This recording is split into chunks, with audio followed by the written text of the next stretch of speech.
Dito ngayon tayo sa bahay ni Tete tsaka ni Mama Jing. So, ilawin natin ang bahay nila at papakita ko sa inyo yung iba't ibang renovated parts of their house. Ayan, so pasok tayo.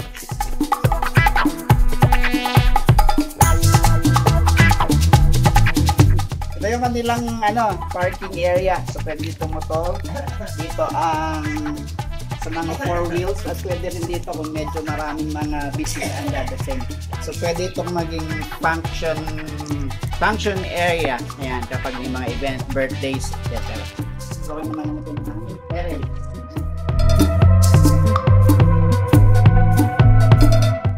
Ayan, and so dito pwede magpahinga. Pag pagod sa biyahe, bago pumasok ng bahay, ayan, dito mo naman. Iinom mo na lang yung juice. Malamig na tubig, juice, etc. Ayan. Then, ito naman yung receiving area. Dito si tatay. Tatay Hub. Si Nanay Del. Tawad. Ayan, so dito naman tayo.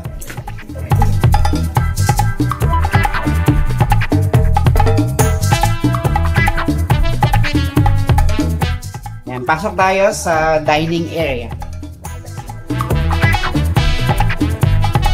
Medyo mangalan lang kasi meron tayong outingan. Next naman natin napupuntahan ay itong common CR dito sa ground floor. So bago ka pumasok ng pinto ay makikita mo itong isang cabinet na pwedeng paglagyan ng kung ano-anong mga abubot. Yan, buksan natin ang ilaw. Rain shower. Yan, kapag liligo parang ulan, meron tayong bathtub. Then, ito ang kanilang sink para mag-ihilamos. Tapos dito sa likuran ng ating bowl ay may mga pwedeng pagpatungan ng mga halimbawa shampoo o kaya ay scented candles. At itagdag pa natin yung sliding mirror na mayroong storage pa rin sa likuran. Sa kusina naman tayo. Dito na prepare ng babaunin sa aming piknikan. Ito yung mga stock na Pwede itong maging transient house guys. Kaya if ever man magbukas ito, pwede ka magstay dito na matagal-tagal. Lalong-lalo na kung meron ka mga attendance seminar sa nauhan, wala kang matutuluyan, magsabi ka lang. Ang maganda dito guys ay malalaki yung window glasses kaya kahit hindi mo buksan yung ilaw sa loob ay maliwanag pa rin. So yung first room sa ground floor, meron tayong double deck. Ang double deck na ito guys ay designed for kids. Ayan, lalong-lalo na nga kung may mga kasamang bata. Ayan. Mas maganda pa rin yung safe kasi medyo mataas itong double deck. And then yung steps niya ay ginawa pa rin storage para kung madami tayong mga abubot ay pwede nating ilagay sa loob.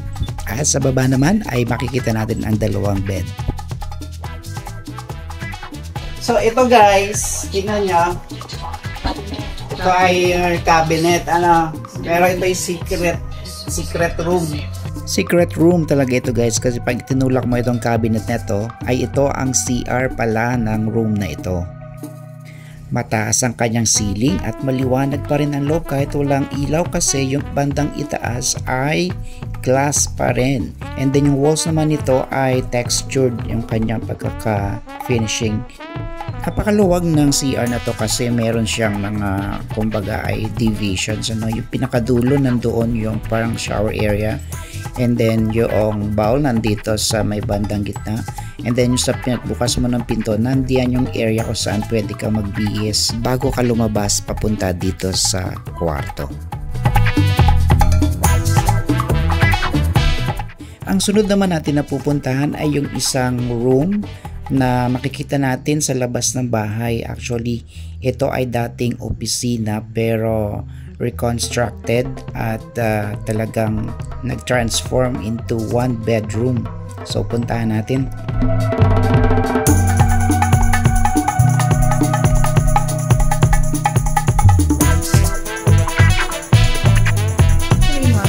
Ito ito daw yung room na pet friendly, kaya pag may kasamang pets, katulad namin may dalawa kaming pets, so pwede kami dito magstay kasi allow dito yung aming mga alagang aso. So tara. Yung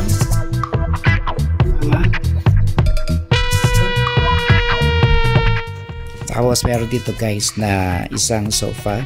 Actually, this is a reclining chair. So, pwede mo siyang gawing bed kung meron ka pang mga extra na kasama. At dahil sa init ng panahon ngayon dito sa atin sa Pilipinas, hindi pwede na walang aircon. Yan, kaya aircon itong room na to. At dahil nagbakasyon ka, wala kang ginawa kundi kumain at maupo. Eto, meron ka ditong pwedeng gamitin para mabawasan naman yung mga cholesterol na idinagdag mo sa iyong katawan.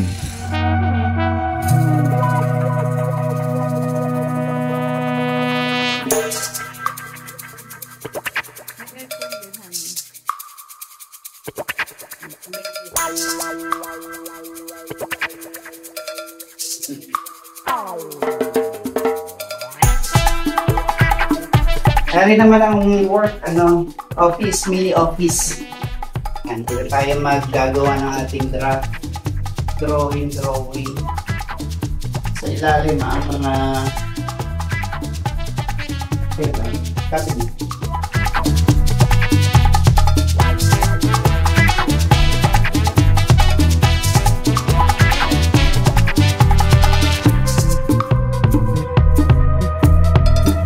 Ito naman yung dirty kitchen.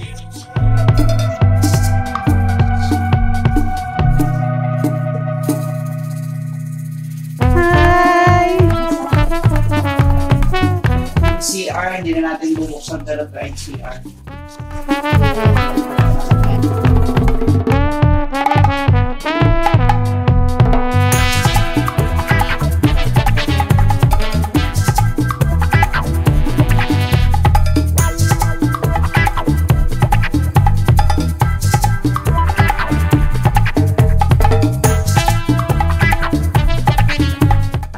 Nakakita tayo sa second floor.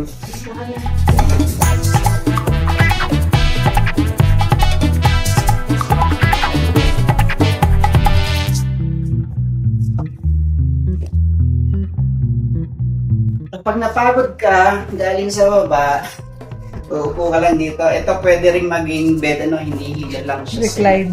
Recliner chair. Ayan. Then may TV. Ito ang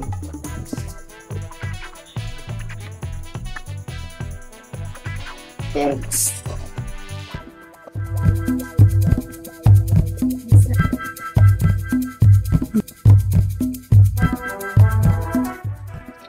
Yung view natin doon yung Balancid.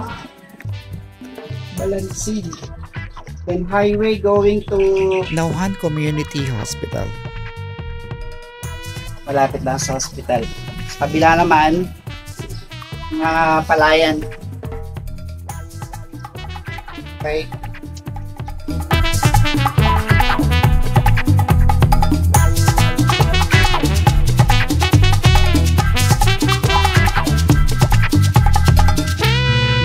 The master's bedroom. Kung napapansin nyo guys, napakaliwanag pa rin ng room kahit hindi ko binuksan yung ilaw dahil yan sa mga bintana, mga glass windows na pwedeng magpasok ng mga natural lightings. And then mula dito sa master's bedroom ay may access papunta sa terrace.